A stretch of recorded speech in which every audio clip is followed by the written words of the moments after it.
This is offensive video number 1, and the emphasis of today's video is going to be splits, alignments, and formations. So we're going to go ahead and start with our splits and alignments. And when we talk about our splits and alignments, we're going to go ahead and start with our center. Our center always goes ahead and lines up on the ball. Our guard, our right guard and our left guard are both going to take 2-foot splits, so there's going to be 2 feet between our center's outside foot and our guard's inside foot. And we are also having our guards line up slightly staggered. So our guards are going to take their ear holes of their helmets and line them up on the hip pad of the actual center with a 2-foot split. Same thing would go for our tackles. We're also going to take a 2-foot split.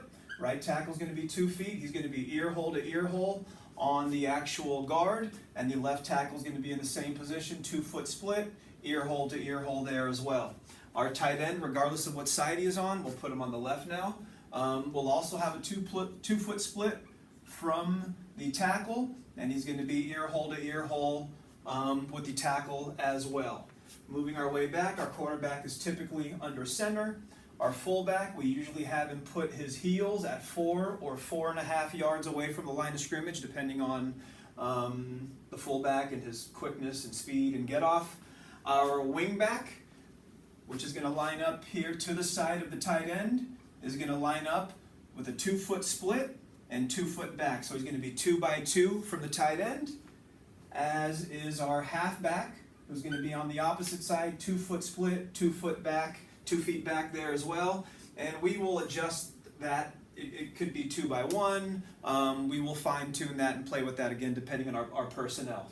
Our wide receiver, who will line up on the opposite side of the tight end and on the line of scrimmage, is typically about 8 to 10 yards away from the tackle and on the line of scrimmage. So that is our base formation, and that's how we align and split. And we also do label or name our players as well. So I'll just kind of start left to right.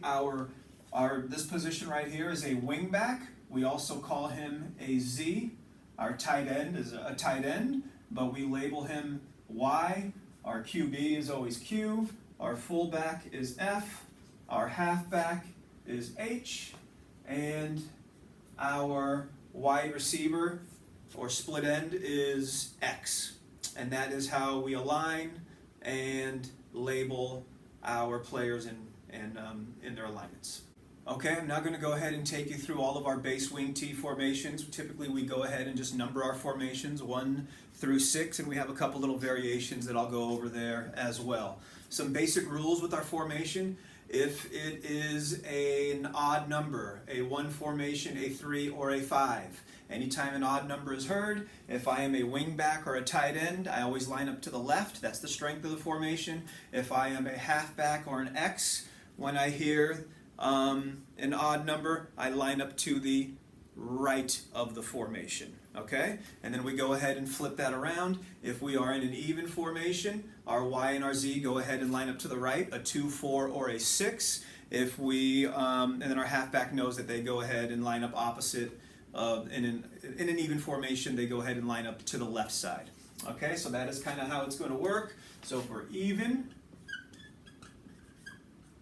Y and Z equal right, X and H equal left. If we are odd, Y and Z equal left, X and H equal right. So again, that's how we'll go ahead and think about it as we work our way through our formations. First formation we're going to go ahead and start with is a 1 formation. Okay? So when we're talking about a 1 formation, we'll go ahead and put the fullback in there, and we'll just kind of leave him there. He always lines up in the same spot. So in a 1 formation, my tight end is left, my wing back is left, halfback is right, X is right on the ball. So I've got Z, Y, F, H, X. That's a 1 formation. When we're talking about a 2 formation, we just go ahead and mirror what we just did in a 1 formation. So in a 2, my tight end goes right on the ball, wing back is to the same side, fullback doesn't change, halfback is left, wide receiver is out wide, And here we go again. Let's label them Z, Y, F, H, and X. That is a 2 formation. We're now on to a 3 formation. So in a 3 formation, nothing really changes for the tight end and the wing back. Nothing changes for the fullback. Our halfback now, instead of lining up here in his wing spot, he's going to actually go ahead and line up in the backfield. Typically, we go ahead when he's in the backfield and we tell the halfback to align with the inside foot of the tackle. And again, once we have that as our starting point, we will go ahead and adjust based on the timing and the flow of the offense, where we want him. But our starting point is going to go ahead and be the inside foot of the tackle. And our X, again, will be on the line of scrimmage. So in a 3, I've got my Z, my Y, my F, my H, and my X. And if you look at the 3, the only real difference between a 3 and a 1 is when we have this halfback there in the wing spot, he typically goes in motion, and the ball is snapped when he is at that spot. So that is really the only difference. When we're in a 1, we go into motion and end up in a 3. So again, that is a 3 formation. Flipping the formation around now to a 4. We know as a 4, my tight end's right, wing back right. Halfback is going to be on the left in the backfield. X is in the left as well on the line of scrimmage. Halfback is going to align with the inside foot of the tackle. So I've got X, H, F, Y, and Z. And we're kind of in that same scenario that we were in a 3. Typically he'll line up there in a 2. We'll go in motion, and when the ball is snapped, he is at that point where he is aligned in that formation. So we're just starting there as opposed to motioning it into that position. And that's a 4 formation. Okay, we are now on to a 5 formation. In a 5 formation, tight end's going to be left. Our wing back is going to start off in the backfield, inside foot of the tackle. Fullback's in his traditional spot. Halfback is a wing. X is on the opposite side on the line of scrimmage. So I've got Y, Z, F, H, and X. That is our 5 formation. Okay, moving on to a 6 formation now.